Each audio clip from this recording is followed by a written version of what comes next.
Muy buenas noches. Con ustedes la emisión estelar del Noticiero Nacional de Televisión. Buenas noches, gracias por su compañía. De inmediato los titulares. Iniciará Cuba perforación horizontal de yacimiento marino multilateral de petróleo. Superan los 2 billones de dólares, afectaciones 2.000 millones de dólares, afectaciones del bloqueo a la industria turística cubana. Sostienen víctimas del conflicto colombiano encuentro con representantes del gobierno y la FAREP. Llama Putin a los rusos a prepararse ante eventuales amenazas a la seguridad del país. Equipos de la Unión Cuba Petróleo de conjunto con firmas extranjeras asumirán la perforación horizontal del primer pozo multilateral de alcance extendido que dispondrá de más de un orificio para extraer crudo por debajo del lecho marino. La investigación y búsqueda de nuevas áreas del desarrollo petrolero contribuye a la sostenibilidad del programa de extracción de crudo nacional. La exploración en tierra firme avanza. Estamos cumpliendo el programa de terminación de pozos. Hemos concluido en total 6 pozos, todos con resultados satisfactorios. Y bueno, la perforación marcha bien, con la característica de que en este año se ha incrementado la cantidad de pozos que son del tipo de pozos de alcance extendido horizontales. Y bueno, vamos a hacer el primer pozo multilateral, el cual significa que va a tener varios agujeros, varios caños al mismo tiempo. La perforación horizontal con el uso de tecnologías de avanzada permite obtener una mayor eficiencia en el desafío de llegar a los depósitos de hidrocarburos alejados a más de 4.500 metros de la costa. Especialistas plantean que con este método disminuyen el costo y el tiempo de cada maniobra. La modalidad de alcance extendido es considerada por expertos y organismos internacionales de la industria petrolera una hazaña científica de alta complejidad tecnológica. Mientras que la tecnología le permite a usted acceder desde tierra a las acumulaciones que están por debajo del lecho marino, es mucho más barato que usted montar una plataforma que le sale entre 5 o 6 veces más caro. Además que el sistema de recolección y producción se le complica y los riesgos de cualquier polución aumentan en el mar más que en tierra. Hoy en Cuba, la perforación en tierra, casi en su totalidad, apunta hacia zonas de la plataforma en el mar. Este es el 8º pozo que estamos perforando en este grupo de pozos y hemos ido paulatinamente incrementando el desplazamiento desde 5 kilómetros con un programa de llegar hasta los 8 kilómetros. Hay 7 en producción y este 8º que estamos perforando, que debe culminar para finales de este año, y tenemos un gran % de certeza de que va a ser también productor. Especialistas y directivos de compañías perforadoras de varias naciones, al visitar estos yacimientos, aseguran que lo realizado en los últimos 5 años por CUPET y las firmas extranjeras en la perforación horizontal exhibe resultados que no tienen similares en toda América Latina. Bernardo Espinosa, Sistema Informativo de la Televisión Cubana. Organizaciones y personalidades haitianas se unen a las acciones de solidaridad con la causa de los luchadores antiterroristas presos en Estados Unidos. Un ejemplo es el senador Maxim Roumer, un viejo amigo de Cuba y luchador incansable por la causa de los 5. Para el senador Maxim Roumer, los 5 héroes cubanos constituyen un ejemplo inestimable de altruismo y valentía, reconocido y respaldado por los hermanos caribeños de la tierra de Toussaint Louverture.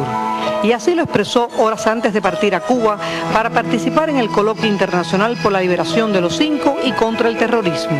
Somos muy honrados de representar al Senado haitiano en el encuentro de La Habana. Y vamos en representación del Senado, pero también de mi provincia, de mis compañeros, de los alcaldes de la Grantanza, para llevar nuestra obligatoria solidaridad a Cuba.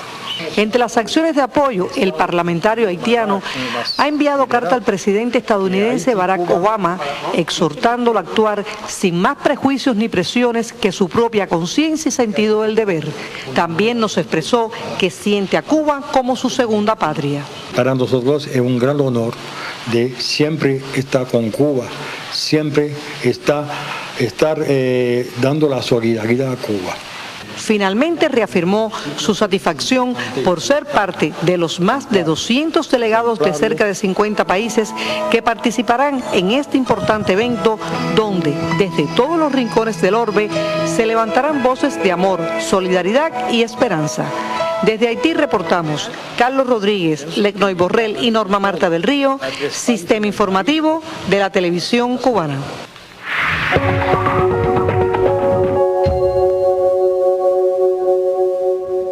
Casi 7 millones de estadounidenses viajaron de enero a julio de 2014 al Caribe, un flujo al cual Cuba apenas puede acceder debido a las restricciones impuestas por el gobierno de Estados Unidos.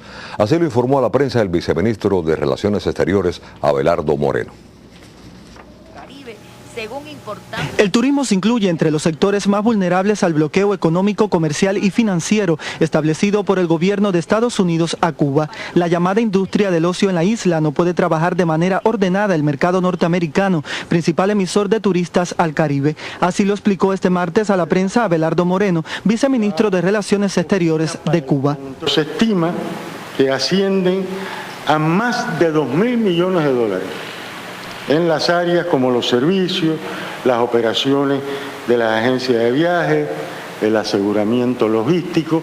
Recuerden ustedes que a los norteamericanos les está vedado por ley venir como turistas a Cuba. El informe sobre el bloqueo refiere que la modalidad de cruceros resulta una de las más afectadas ante la imposibilidad de que esos medios de transporte toquen puertos cubanos. El carácter extraterritorial de las medidas impuestas por la Casa Blanca afecta a las operaciones de agencias cubanas de viajes como las sucursales de Havana Tour radicadas en Canadá. Cada día vemos como esa extraterritorialidad en el caso del bloqueo es más férrea, más intensa, se amplía, se agrava. Y lo peor del caso es que se ha convertido ya en una verdadera guerra financiera contra Cuba. A las turoperadoras Ola Sun Holidays y Limited le fueron impuestos costos adicionales por el procesamiento de tarjetas de créditos. Expertos del sector señalan que el escaso volumen en la emisión a Cuba es debido a razones ajenas a la industria turística. De eliminarse las medidas, el destino cubano tendrá un comportamiento similar al resto del Caribe. Raico Escalante, Sistema Informativo de la Televisión Cubana. El bloqueo que Estados Unidos ha impuesto por más de 50 años a Cuba tiene carácter extraterritorial. Sin embargo, los propios norteamericanos reciben los impactos negativos de esa medida. Sobre el tema es el siguiente comentario del periodista Oliver Zamora Oria. Muy buenas noches, Oliver. Buenas noches y muchas gracias. ¿Se ha preguntado alguna vez cuánto afecta el bloqueo a los propios Estados Unidos? Está claro que la principal víctima es Cuba, pero ¿cuántas oportunidades pierden los empresarios norteamericanos? Charlie Crist, republicano devenido demócrata y que aspira ahora a ser otra vez gobernador de la Florida, llegó a decir en una entrevista que la eliminación del bloqueo sería una bendición para ese estado, o para ser más específico, para la economía de ese estado, en medio de una recuperación económica muy vulnerable. Ojo, aquí hay un detalle: estas nuevas voces que, como Crist, piden un cambio de política están motivados por y solo por razones comerciales. No quiere decir esto que han abandonado las intenciones de derrocar el proceso revolucionario cubano. Pero bueno, el asunto es que se alzan voces más sensatas respecto al tema y hay estudios académicos muy serios sobre los beneficios de este hipotético cambio. Por ejemplo, si no existiera el bloqueo, la ciudad de Miami vería florecer 40.000 nuevos empleos y $1.000 millones para su economía. Repito, solo la ciudad de Miami. Según la Cámara de Comercio de los Estados Unidos, cuyo presidente estuvo hace poco por acá, la economía del país norteño podría ganar hasta $3.600 millones.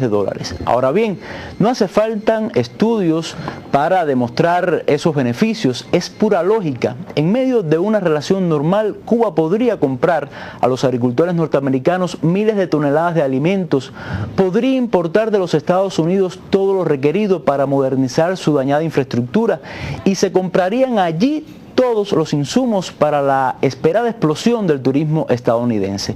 Pero además, en una Cuba que se abre a la inversión extranjera, las empresas norteamericanas de diferentes sectores, desde la banca pasando por la industria, el transporte hasta las telecomunicaciones, todos están perdiendo grandes oportunidades de negocio o peor, algo más terrible para ellos. Ven cómo la competencia europea, latinoamericana y asiática les toma la delantera en un país que está a solo 180 kilómetros de sus costas. Se pueden imaginar que en un país donde la política y el dinero son la misma cosa, estos elementos han sentado a pensar a varios políticos, porque además no es solo la economía, también la mayoría de los cubanos en ese país desean la normalización de las relaciones bilaterales y eso significa votos. De no ser así, nadie haría esa propuesta. Charlie Crist no es un loco. Y otro elemento, diplomáticamente sería un alivio eliminar el bloqueo. Así Washington podría asistir tranquilo a las cumbres de las Américas y dejaría de sufrir bochornos cada año en la ONU. Así me despido, muchas gracias por su atención.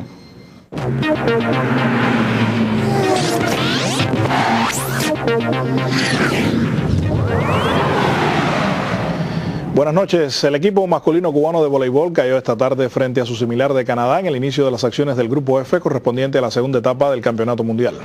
Los cubanos fueron superados en 5 sets, por lo que sumaron un punto y se mantienen séptimos en la tabla de posiciones del grupo.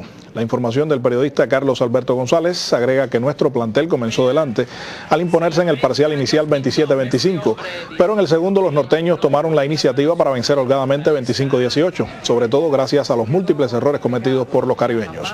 Los muchachos de Rodolfo Sánchez salieron con mucha mayor disposición a la tercera manga y lograron ganar 25-23. Pero las intermitencias en el rendimiento volvieron a aparecer en las filas antillanas y perdieron 11-25 en el cuarto y finalmente en el quinto y decisivo 15-13. Rolando Cepeda lideró la ofensiva con 17 puntos, seguido por Javier Jiménez con 14, Osmani Uriarte con 13 e Isbel Mesa con 10. En otros resultados del Grupo F, Alemania superó a China, Rusia a Finlandia y Brasil a Bulgaria, mientras en el E, Irán aventajó a Australia, Francia a Argentina, Estados Unidos a Polonia y Serbia a Italia.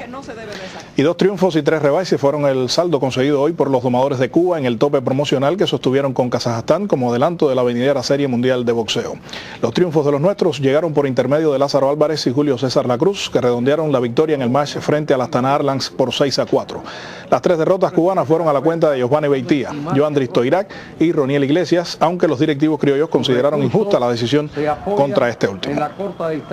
Y la final de la primera serie de béisbol, categoría sub-23, comenzará mañana en la provincia de Camagüey. Esta información se conoció hoy tras el triunfo de Artemisa sobre Mayabeque de 10 carreras por 6, correspondiente al juego que estaba sellado a causa de la lluvia. Reitero, mañana arranca la gran final del campeonato sub-23 a las 7:15 de la noche en el estadio Cándido González, con transmisión en vivo por Tele Rebelde. Así cerramos el segmento deportivo. Manténgase junto a nosotros en la emisión estelar. Buenas noches. Continuamos con otra información que es titular de esta emisión. El presidente de Rusia, Vladimir Putin, llamó este miércoles a la nación a prepararse ante las potenciales amenazas que puede afrontar sin lanzarse a una nueva carrera armamentista.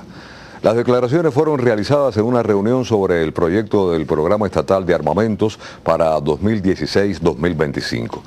El jefe de Estado dijo que en los próximos años habrá un desarrollo de todos los componentes de armas de alta precisión y se dotará a la Armada de nuevos buques con armamentos, sistemas de control y comunicaciones universales.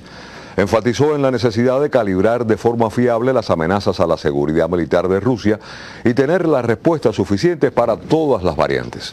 Putin insistió en que la crisis de Ucrania es aprovechada por Occidente para revitalizar la OTAN. Entre tanto, trascendió hoy que la Unión Europea no llegó a un acuerdo sobre la aplicación de nuevas sanciones contra Rusia.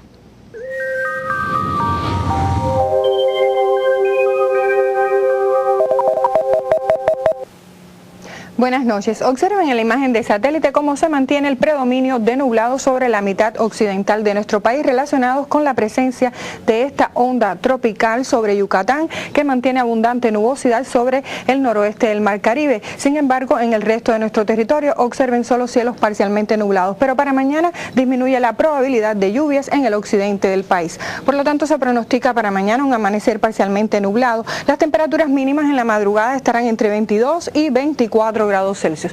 Por la tarde continuará parcialmente nublado y se nublará en algunas localidades con solo aisladas lluvias. Las temperaturas máximas en la tarde tendrán valores de 32 y hasta 33 grados Celsius. Los vientos soplarán en todo nuestro territorio de región este con velocidades de hasta 20 kilómetros por hora.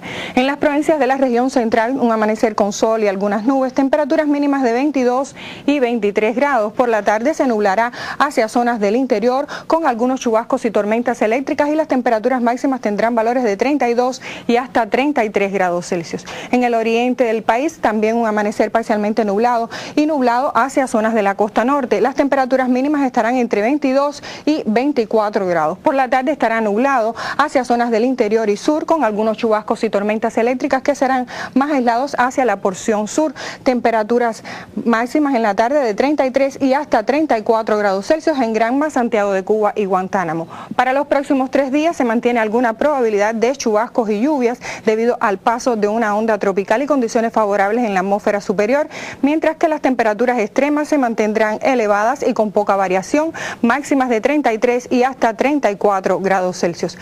En resumen, se pronostica para mañana algunos chubascos hacia zonas del interior y sur, del centro y el oriente del país. Esto es todo en cuanto al tiempo. Que tengan un feliz día y hasta mañana.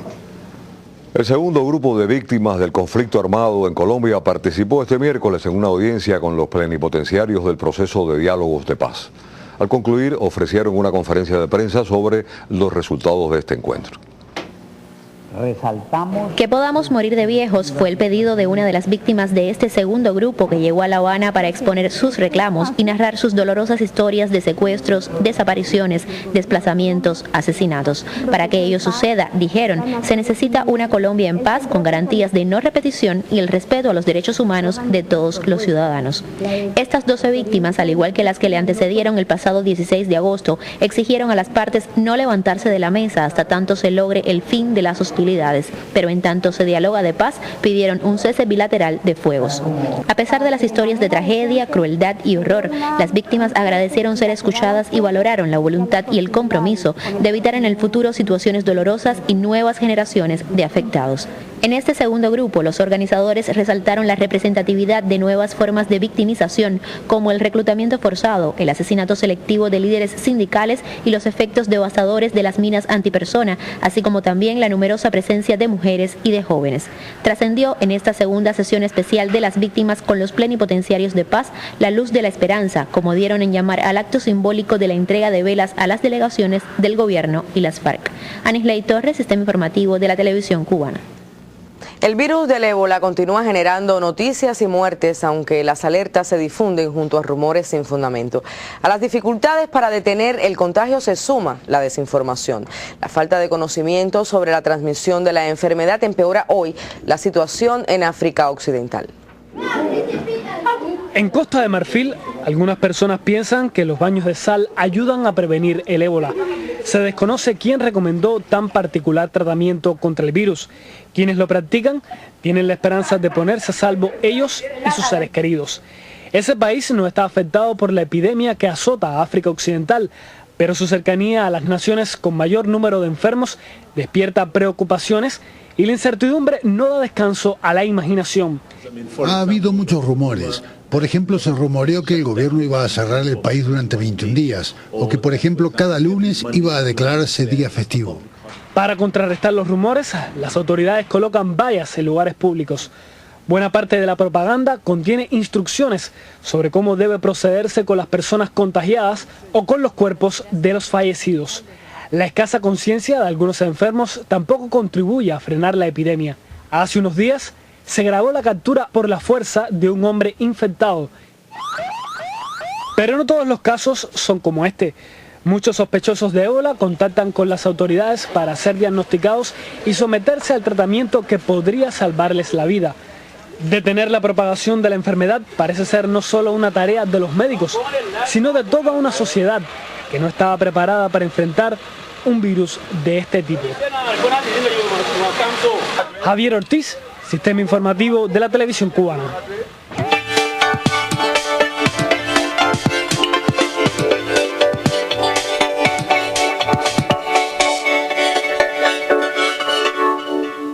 Comenzamos hoy en Vietnam, donde el canciller cubano Bruno Rodríguez Parrilla se reunió con su homólogo Pham Binh Minh en la primera jornada de su visita oficial a la nación asiática.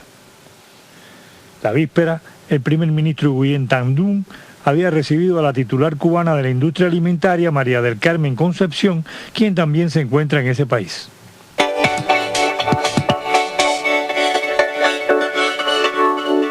La Cámara de Diputados de Argentina debate este miércoles el proyecto de ley que permitirá a sus acreedores cobrar las deudas en Buenos Aires, París o donde prefieran para evitar el bloqueo judicial a los pagos impuestos en Estados Unidos.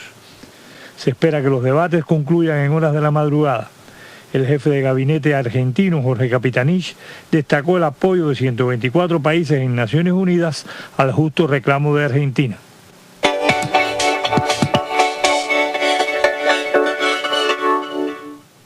Funcionarios cubanos entregaron hoy a la misión diplomática de Palestina en Egipto un cargamento de ayuda humanitaria para los palestinos de Gaza, víctimas de la agresión militar israelí. Las autoridades palestinas agradecieron lo que calificaron de noble gesto de Cuba y también su invariable e histórica posición al lado de la justa causa del pueblo palestino.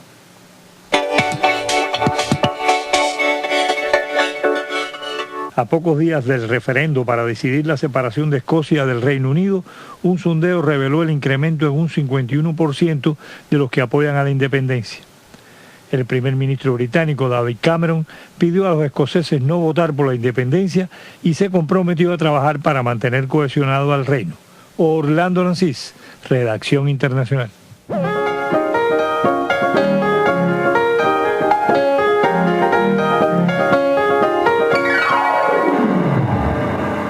Buenas noches, bienvenidos a la información cultural. Dirigido a bailarines y coreógrafos de la comunidad latinoamericana y caribeña, el concurso de danza del Atlántico Norte tendrá su primera edición entre el 15 y el 18 del presente mes en el Teatro Eddie Suñol de la provincia de Holguín. La conquista del Grand Prix Vladimir Malakov, que entregará personalmente esta celebridad del ballet al intérprete más sobresaliente, es la meta de los bailarines, todos figuras jóvenes entre 18 y 35 años, provenientes de Cuba, México, Colombia y Venezuela, según informa esta mañana el periódico Granma. También es noticia que la exposición En esto ver aquello, Octavio Paz y el arte, quedó inaugurada hoy en el Museo del Palacio de Bellas Artes de México con motivo del centenario del nacimiento del autor. Según reporta Prensa Latina, la muestra está integrada por 228 obras y objetos provenientes de museos internacionales y nacionales. Especialistas afirman que la exposición está sustentada en el pensamiento estético y poético que Paz plasmó en los 2 tomos de Los privilegios de la vista, ahora reunidos en su obra completa. Y esta noche, al finalizar la emisión estelar del noticiero, se estrenará por Cubavisión el documental Conversando con el comandante Juan Almeida, de la realizadora Estela Bravo. Con esta nota concluye nuestro segmento. Le habla Dagner Relova. Buenas noches. El 26 de octubre de 1986 en la ciudad de Asís tuvo lugar la primera oración por la paz. Su precursor fue el entonces Papa Juan Pablo II, quien convocó a los líderes mundiales a unirse para pedir por la paz y demostrar que la unidad y el diálogo en aras del bien eran posibles. Líderes de las grandes religiones mundiales presentes en nuestro país oraron por la paz, encendieron una vela y entregaron un manifiesto a niños y adolescentes para que las nuevas generaciones continúen este reclamo de que cesen las guerras y la felicidad reine en la tierra. Este simbólico momento tuvo como sede la Plaza de Belén del centro histórico de la ciudad, sede donde se reunieron también participantes al simposio La Paz es el futuro, religiones y culturas en diálogo a 100 años de la Primera Guerra Mundial, y que fuera convocado por la comunidad de San Egidio, asociación católica instaurada en Cuba desde 1992, y cuyo responsable, el doctor Rolando García Garrido, agradeció el apoyo del gobierno y otras entidades nacionales o diplomáticas para que la celebración de la jornada fuera exitosa. Hay que cambiar de mentalidad para hacer crecer la paz con el otro, con aquel que está lejos, con el ambiente natural. La paz crece también en el uso equitativo de los recursos, para que los pobres dejen de ser pobres y para no dejar las generaciones de mañana un mundo invivible. La paz parece difícil en un mundo complejo y contradictorio, pero no es imposible. También en este encuentro habló Monseñor Juan de Dios Hernández, obispo auxiliar de la Arquidiócesis de La Habana. Y el camino ha de ser precisamente el de crear una sociedad más justa e igualitaria, en la que los hombres puedan vivir dignamente como hermanos. Solo entonces la paz será el fruto espontáneo y natural de la justicia. Solo entonces será una paz no impuesta por los vencedores, sino consecuencia de una situación que arranca de sus raíces y sus motivaciones. Por otra parte, se escuchó a Caridad Diego, jefa de la Oficina para la Atención a los Asuntos Religiosos del Comité Central. El próximo 26 de septiembre se cumplirán 54 años del discurso pronunciado por Fidel Castro ante el plenario de la 15ª Asamblea General de las Naciones Unidas, en el que expresó: desaparezca la filosofía del despojo y habrá desaparecido la filosofía de la guerra. Desaparezcan las colonias, desaparezca la explotación de los países por los monopolios y entonces la humanidad habrá alcanzado una verdadera etapa de progreso. Que la vida humana se preserve, que los niños y los jóvenes disfruten de ella en un mundo de justicia, que los padres y los abuelos compartan con ellos el privilegio de vivir. Esta jornada de oración es mundial y persigue consolidar el diálogo entre hombres y mujeres de diferentes credos, interesados en la existencia de un mundo de paz. Maribel Puerto, Sistema Informativo de la Televisión Cubana. Y fueron titulares en la emisión estelar: el inicio próximamente de la primera perforación horizontal multilateral de yacimiento marino de petróleo. El impacto del bloqueo de Estados Unidos a la industria turística cubana.